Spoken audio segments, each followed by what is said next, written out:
Bismillahirrahmanirrahim. Assalamualaikum warahmatullahi wabarakatuh. The Company kembali menemani anda lead your game. Alhamdulillah, kita kembali untuk berkongsi pengisian-pengisian yang bakal membantu dan juga memberi panduan kepada anda dalam pengurusan organisasi secara amnya. Dan hari ini kita akan kembali bersama dengan yang bahagia Cikgu Jinggo. Apa khabar Cikgu? Ya, baik. Tak cukup kita masa kau dengan Cikgu Jinggo kan? So kita sambung lagi. Kalau sebelum ni kita dah berkongsi dan berbincang ya sedikit sebanyak berkaitan dengan mental block. Hari ini kita nak kongsikan juga tentang pengurusan konflik. Betul? Bercakap tentang pengurusan konflik, mana-mana bukan sajalah organisasi, kat rumah dalam diri sendiri pun boleh ada konflik, Cikgu. Mungkin setakat kita punya pengenalan pagi ni, Cikgu. Pengurusan konflik, kita nak salahkan orang lain memang senang. Macam mana kita nak hindari pengurusan konflik yang lebih besar bila pengurusan konflik tu bermula dalam diri, Cikgu? Okey, soalan saya.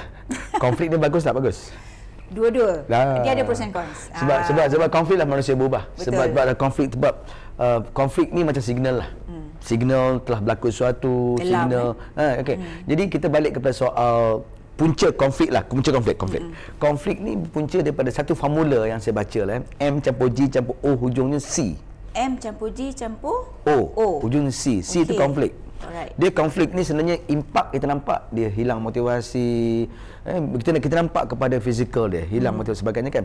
Jadi M itu soal nilai, main character, soal cara orang menangani konflik bergantung besar kepada nilai dia. Betul, tak sama. The main character. Ada orang yang okey datanglah macam mana sekalipun ancaman-ancaman di jabatan dia okey. Ada orang tak okey. Sebab nilai dibentuk oleh persekitaran, pengalaman pendidikan dia. Okey. M ialah main character, G as a goal. Matlamat. Matlamat. Bila kita berbeza matlamat dengan orang lain, dia akan berlaku O. O tu apa dia? Obstacle. Bila berlaku obstacle, hujung konflik lah. Jadi selalunya kita berlakunya konflik dalam diri, di organisasi dia sebenarnya sebab matlamat tak sama. Soal matlamat tidak sama. Sekarang kita bercakap soal konflik di rumah kan, kau macam Zarita kat rumah kan, kat TV, apakah Pak Atan selalu hilang? Dekat TV. Depan TV ni. Oh, remote lah. Remote. Kenapa remote? Sebab berebut jalan TV kan. Semua orang nak pegang. Sebab dia bila matlamat tak sama aja. Bila matlamat tidak sama, dia akan berlaku obstacle. Secara kat jabatan obstacle, rasa macam malas attend lah, mula signal malas nak balik awal, bila ada training mula malas masuk kan. Kenapa saya Kenapa saya? Dia jadi macam resistant and deny kan, sebab dia bermula ada obstacle. Kalau orang yang tidak ada obstacle, okey mana? Okey, dia okey je, dia mudah je. Steady aja. Nak tukar siaran TV, okey, bisa. Mak nak tengok konsert K-pop boleh. Okey, dia bila dia tengok di mana-mana sekalipun, saya kita tengok dekat TV, parlimen sekalipun kan, berbeza matlamat, obstacle, hujungnya konflik. Bila dah obstacle, Cikgu, macam mana nak on track? Nak kembali, dia kena quality all goal. Ingat balik matlamat sama, matlamat di rumah tu apa, matlamat di jabatan tu apa. Bila kita berbeza matlamat, ini yang menjadi satu kegusaran. Dia hilanglah, dia punya enjoy easy hilang. Lama-lama dia macam okey, ikutlah. Nak overtime, mulalah berkira-kira. Kadang-kadang macam-macam. Bila kadang cakap soal ada satu yang boleh tak boleh kerja, dia buat argument sampai dia saman bos border kan. Sebab dia dah hilang obstacle-nya ada. Kat rumah pun apa obstacle dia? Anak masuk bilik kunci rumah lah, hilangkan remote lah, hilangkan charger lah kan. Jadi dalam organisasi konflik harus diuruskan. Dia impak penyakit pun dahsyat. Konflik ni penyakit. Dia bukan saja physically tapi emotionally, dia segi kan? Emosi rasa macam alamak banyaknya problem kan. Jadi itu pandangan awal saya tentang konflik. Tapi kalau saya sendiri pun dia ada 4 cara untuk handle konflik. Okey, itu yang menarik. 4 cara Yang pertama, konflik ni sering berlaku kepada orang-orang yang dominan. Bos-bos yang dominan, parent yang dominan, kita pun dominan. Dan orang dominan ni, hujung dia apa dia? Aku betul, kau salah. Aku je betul. Aku betul. Mesti betul. Orang-orang betul salah ni, dia outcome dapat, tapi relationship terjejas. Okey. Ini eagle lah ni, Cikgu orang-orang eagle. Orang-orang eagle, dia orang-orang yang demokratik. Orang yang dominan kan. Betul. Semua je. Orang yang kedua adalah orang yang outcome tak capai, hubungan pun tak capai. Apa dia? Avoiding. Dia mengelak kan. Dia mengelak, kalah kan. Tak apalah. Ikutlah. Jadi yang ketiga adalah orang yang dipanggil harmonizing kan. Harmonizing ni macam mengharmonikan keadaan. Dia ada kat jabatan tu, ada kat ruang meeting tapi macam tak ada. Orang-orang ini hubungan nampak okey, tapi outcome tak okey. Jadi kita bayangkan kat jabatan berapa ramai orang-orang yang jaga hati orang ni. Dia panggil menjaga people please kan. People please ni penyakit tau. Sangat. Saya baru baca satu buku, saya beli, tajuk dia People Please. Ada orang tu rajin kerja, committed. Tiba sampai naik pangkat tak naik. Dia tanya, kenapa tak? Sebab kamu ada people please, terlalu sangat nak jaga hati orang kan. Semua tidak berani untuk say no. Menyelamatkan keadaan, sentiasa selamat. Dan dekat rumah perempuan banyak harmonizing kan. Tak apalah bang, tak apalah bang, tak apalah bang. Okay, untuk mengelak konflik. Ya, untuk elak konflik. Jadi bagus tak bagus. Orang harmonizing ni, aku kalah, kamu menang. Berapa ramai orang kat jabatan macam tu? Tak apalah, tak apa, bagilah bos menang. Okey, jadi yang ketiga lah orang yang keempat, corporation. Corporation ni apa dia? Outcome capai, hubungan pun capai. Win-win. Win-win. Okey, win-win. Tapi yang dahsyat apa ni? Apa tadi? Dominant, avoiding, harmonizing, cooperation. Paling best sekali ialah kompromi. Aku menang, I win some, you lose some. You lose some, I win some. Now, sekarang itu yang dipractice oleh kerajaan kan. I win some, you lose some. You lose some, I win some. Kompromi. Jadi mana lagi baik? So dua-dua ada win, dua-dua ada lose. Sebab tu dalam konteks kepimpinan diri di jabatan, mana yang lagi bagus? Saya rasa semua kot. Dia perlukan semua je. Kadang-kadang mak pun kena dominan kan. Kadang-kadang mak kena dengan suami pun kadang kena dominan kan. Dengan suami dominan, kadang suami pun kadang kena harmonizing. Tak apalah bang. Raya ni balik rumah abang, raya puasa rumah abang, raya haji rumah abang, cuti semua rumah abang kan. Tak apa. Dia ikut keadaan situasi. Dia kena semua kena ada. Sebab tu saya yakin dan percaya kepada HR yang mendengar, satu punca konflik kejatuhan motivasi sebab konflik.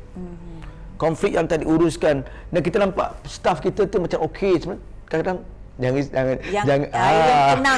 tenang takut dia harmonizing kat situ kan.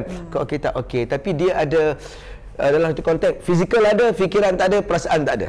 Dalam meeting dia ada kat situ. Tapi tangannya pegang phone kan, pegang phone dan sebagainya kan. Jadi pada pandangan saya ini harus dibesar-besarkan pengurusan konflik kan. Mindfulness cikgu kan.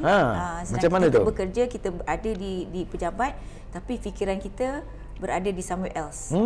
Ataupun dalam konteks yang mungkin lebih mudah difahami, kita harus sedarlah cikgu.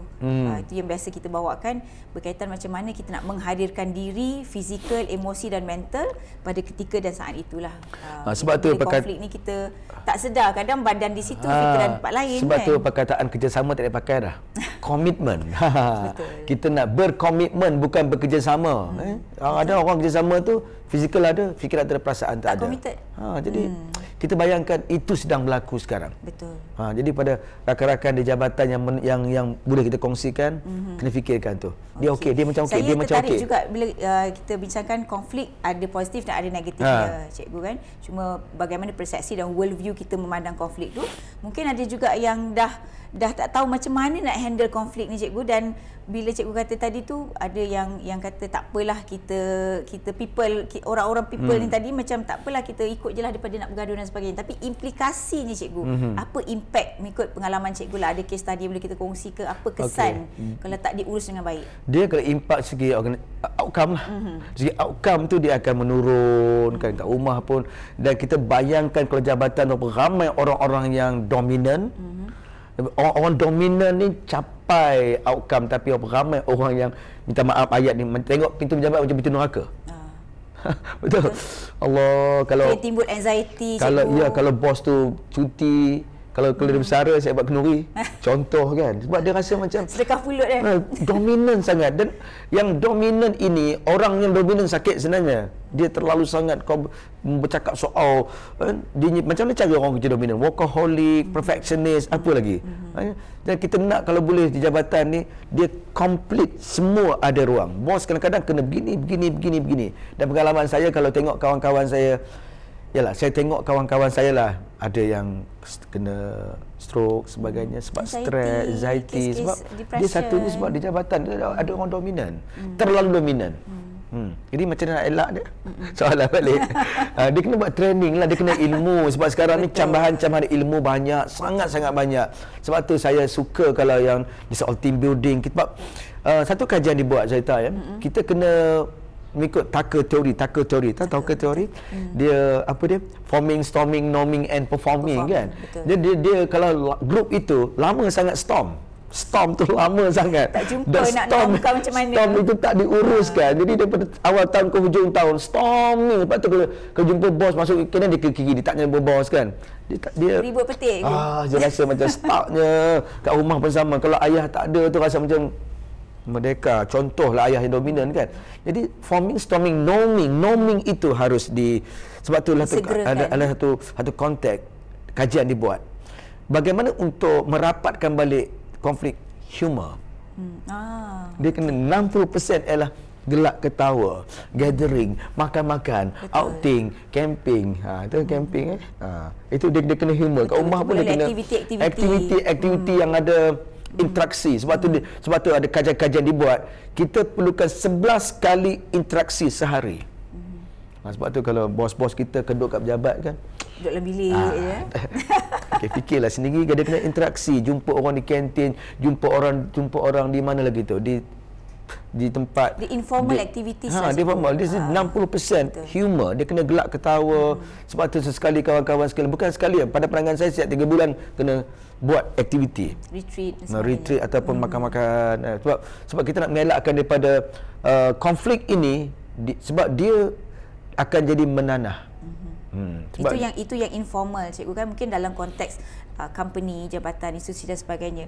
Mungkin apa cadangan-cadangan cikgu tentang program-program latihan yang kita sebut kat sini yang kita rasa impactful, yang tahun ni memang kena buat? Okey, pada saya tahun ni kena buat, kita kena bangkit. First, ini ada kaitan dengan mental block. Remove your mental block, and kita kena uruskan konflik. Ada kaitan dia dalam bab komunikasi sebenarnya. Dia mindset dia dalam bab komunikasi. Jadi wajib dibuat. Sebab saya cakap soal earn something tu, enjoy, easy, excellent, we earn something. Kalau konflik berlaku, hilang enjoy. Betul? Okey, itu satu mental block punya program.